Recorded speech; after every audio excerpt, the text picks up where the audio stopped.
Hola, muy buenos días. Mi nombre es Karen Lucía Gutiérrez y en la presentación expondré el análisis jurídico realizado sobre la empresa Innovatec SAS frente a los cambios introducidos o propuestos por la reforma laboral aprobada en 2025. Mi objetivo principal es presentar de manera estratégica los principales riesgos a los cuales se expone Innovatec de acuerdo al sustento jurisprudencial aplicable y ve además pues, presentar una propuesta integral que permita a la empresa adaptarse sin comprometer la sostenibilidad operativa. Empezaremos por hacer la presentación del caso. Entonces, diremos que Innovatec es una empresa del sector tecnológico con operación 24/7, cuyo modelo depende en gran medida de los contratos o de los esquemas contractuales flexibles. Se menciona en la descripción de la empresa que recurre aproximadamente a un 40% de su fuerza laboral bajo la modalidad de prestaciones de servicio. ¿Sí? Al revisar lo propuesto o lo solicitado por la reforma laboral, entonces tenemos que es necesario revisar estos ítems. El aumento de los recargos o el cambio en la forma de liquidar las horas trabajadas. El recargo dominicales pues actualmente viene con el 100% de recargo. La ampliación de la jornada nocturna que a partir de ahora pues cuenta desde las 7 p.m. Y la restricción de usos de contrato por prestaciones de servicio para actividades que se consideren subordinadas, así como también la limitación de los contratos a término fijo. ¿Sí? Estos cambios terminarían impactando la estructura de costos y el modelo operativo de Innovatec debido a que pues, tenemos ahí la información de que realmente es una empresa que presta servicio 24/7, entonces habría que revisar principalmente si el ejecutar actividades subordinadas bajo el modelo de prestación de servicio realmente terminarían configurando la existencia de contratos de realidad que traerían la revisión de la carga laboral, del cumplimiento de jornadas bajo el límite legal y aparte de eso la revisión de los pagos de cómo se están haciendo, de la tasa de esas horas trabajadas. Entonces la pregunta fundamental viene siendo cómo adaptar la realidad de Innovatec jurídicamente sin incurrir en riesgos sancionatorios ni afectar pues, la viabilidad financiera de la organización. Entonces se nos solicitaba realizar un análisis jurisprudencial. ¿Sí? Escogimos trabajar con la sentencia 1439 de 2021 justamente porque en esa sentencia se revisa la situación de una trabajadora que ejecutó actividades bajo el modelo de prestación de servicio y que al terminar su proceso la Corte consideró que efectivamente no era una prestación de servicio, sino que se configuraba un contrato de realidad y nos pareció importante o digamos que significativo revisar cuáles fueron esos criterios que la Corte usó para determinar que su situación no era una prestación de servicio, que quizá terminarían siendo homologables a Innovatec. Entonces, existe en esta sentencia digamos, un aporte significativo por la Corte y es que se introduce un concepto ampliado de subordinación especialmente relevante en los entornos digitales. ¿Sí? La Corte ahí considera que es necesario hacer mención de que la subordinación no se limita solamente a las órdenes directas, sino que incluye la integración del trabajador a la estructura organizacional y que aparte de eso, pues también se hace significativo revisar la dependencia funcional que pueda tener la organización con respecto a ese vínculo. ¿Sí? En el caso de Innovatec, se podría decir que existen unos indicios claros de laboralidad, digamos que basados en que los prestadores de servicio requieren hacer el uso de las plataformas corporativas, hacen cumplimiento de turnos, ejecutan actividades misionales como el soporte técnico y se les ejecuta control operativo mediante herramientas digitales. La Corte en esta sentencia hace mención de un elemento que nos parece clave y es la genuinidad del riesgo. Más o menos, ¿qué significa? Entonces se dice, cuando un trabajador no asume riesgos económicos y su labor beneficia directamente a la empresa, se configura una relación laboral. Este precedente se nos hace importante mencionarlo para Innovatec porque consideramos que la categorizaría como vulnerable desde el punto de vista jurídico. ¿Sí? Es decir, yo como contratista pues, asumo unos riesgos que van relacionados a la tasa que yo haga de tiempo, recursos y todo lo demás que yo necesite para ejercer el objeto de mi contrato civil o comercial. Pero cuando el riesgo va asociado a la economía y a los recursos de la empresa, eso no configuraría una prestación de servicio, sino que configuraría un vínculo directo, o sí, un contrato de realidad. Y en Innovatec, teniendo en cuenta que los prestadores de servicio atienden y hacen soporte técnico a los clientes de la organización, se podría estar presuntamente en un modelo de contrato de realidad, porque no, digamos que la afectación no sería directa hacia el contratista, sino efectivamente hacia la organización en caso de que ocurriese algún error o algún problema con esa atención de soporte técnico. Entonces, en el diagnóstico de los riesgos a los cuales se expone Innovatec SAS, habríamos mención de 4 riesgos principales.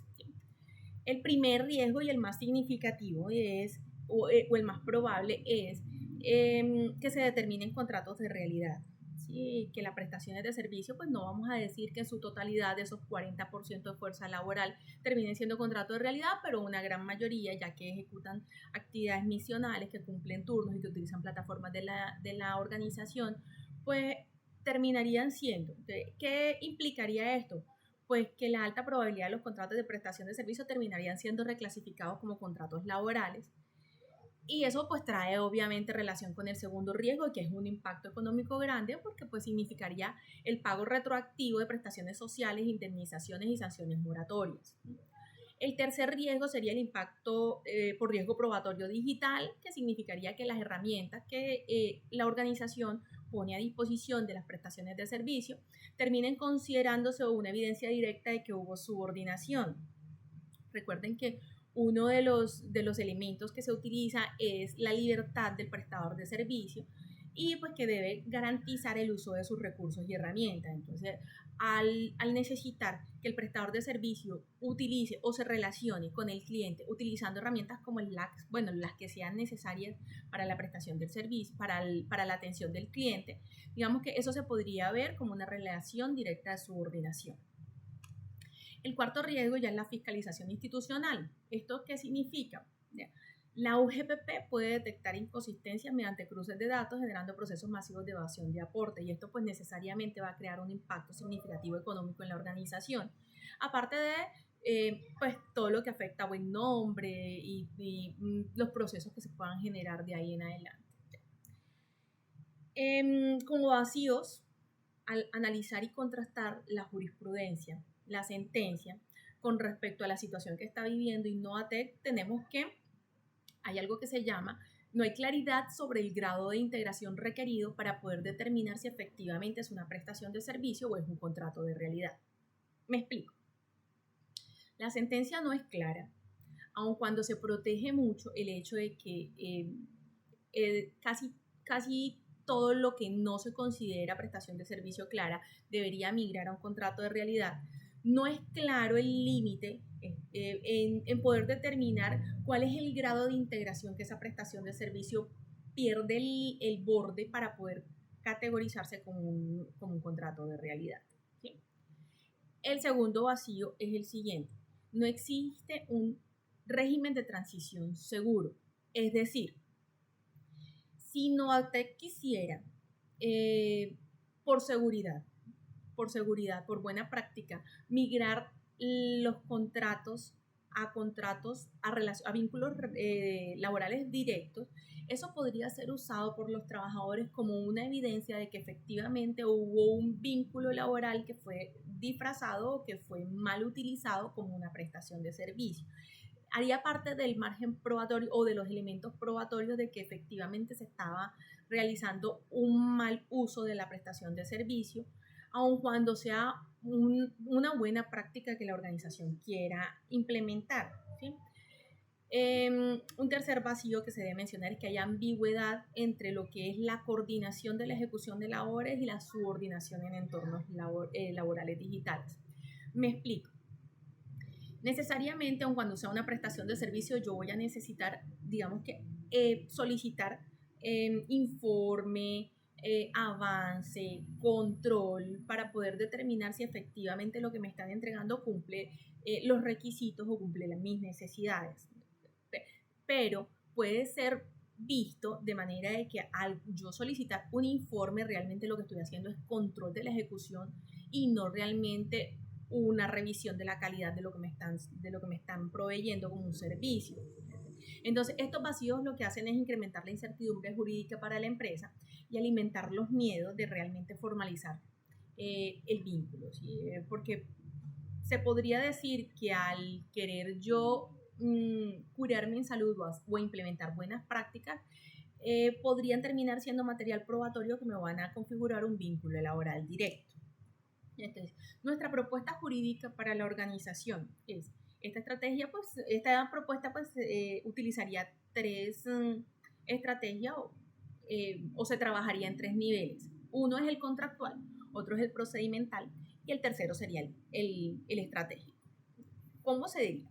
En el contractual, lo primero que habría que hacer es verificar efectivamente esos contratos de realidad, ¿sí? Redefinir en los contratos que vayan a hacer prestación de servicio el control a la entrega de resultados, más no el control a la ejecución de la actividad como tal. Que la prestación no sea continua y efectivamente eliminar en los documentos contractuales todas las referencias de horario o disponibilidad. Incluir cláusulas de autonomía técnica que pues se pueda trazar según norma que efectivamente les da una autonomía real y exigirle a los prestadores de servicio declaraciones de infraestructura propia que no sean vínculo o que no se pueda establecer vínculo al tenerlo o al tener que obligarlos a usar la infraestructura de la organización. Con respecto a los procedimientos, entonces sugerimos eliminar controles operativos típicos de subordinación, revisar canales de comunicación y ojalá se pudiera implementar canales de comunicación diferenciados, los contratistas con respecto a los vínculos laborales, implementar políticas de desconexión y respetarlo y evitar incluir al contratista en dinámicas organizacionales directas o internas. Por ejemplo, a un contratista no se le podría jamás incluir dentro de la gestión de seguridad y salud en el trabajo que nosotros ejecutamos dentro de nuestro sistema de gestión para los trabajadores de vínculo directo, porque eso podría estar ayudándolos a ellos con material probatorio para que se configure un vínculo laboral, ¿no? Un contrato de realidad. Dentro del nivel estratégico, ¿qué sugerimos? Realizar una auditoría de contratación, ¿sí? Revisar realmente cómo están configurados los vínculos, cuál es el alcance del contrato, si efectivamente configura una relación laboral o si efectivamente tenemos contratos que son para alcances tan puntuales que pueden efectivamente defenderse como una prestación de servicio. Se deben identificar roles críticos con alto riesgo de laboralidad. Estos pues obviamente deberían trazarse a una migración de contrato de trabajo y aplicar o implementar procesos de formalización progresiva para estos roles o estas labores que se configuren realmente como una laboralidad directa. Entonces, la combinación entre reforma laboral y la evolución de la jurisprudencia pues elimina la viabilidad de modelos contractuales basados en la simulación de autonomía. Ese es, digamos, que el fin principal y lo que está buscando la norma actualmente. Hacer una protección de derechos de los trabajadores, ¿sí? Evitar la probabilidad de que se siga disimulando o disfrazando los vínculos laborales. Y pues la clave no está en resistir el cambio, sino en tratar de que este cambio pues obviamente sea tan estratégico que proteja al trabajador, pero que le permita a las empresas pues también continuar su operación. Vamos a hacer un aseguramiento económico, técnico, estratégico, que asegure pues el negocio a futuro, ¿sí? Creemos que es una sentencia crucial para agarrarnos y poder revisar efectivamente lo que está sucediendo en las organizaciones actualmente. Ya hace parte del modelo de cómo están las cortes haciendo la evaluación de esos vínculos que durante mucho tiempo fueron tratados prestaciones de servicio, pero que configuraban unos elementos que disimulaban el hecho de una relación laboral directa y pues hace parte de nuestro deber hacer la asesoría técnica necesaria para que esa migración se pueda ir dando paso a paso, proteja el trabajador, proteja la empresa, continúe el negocio, pero que cumplamos la norma. Muchas gracias por su atención.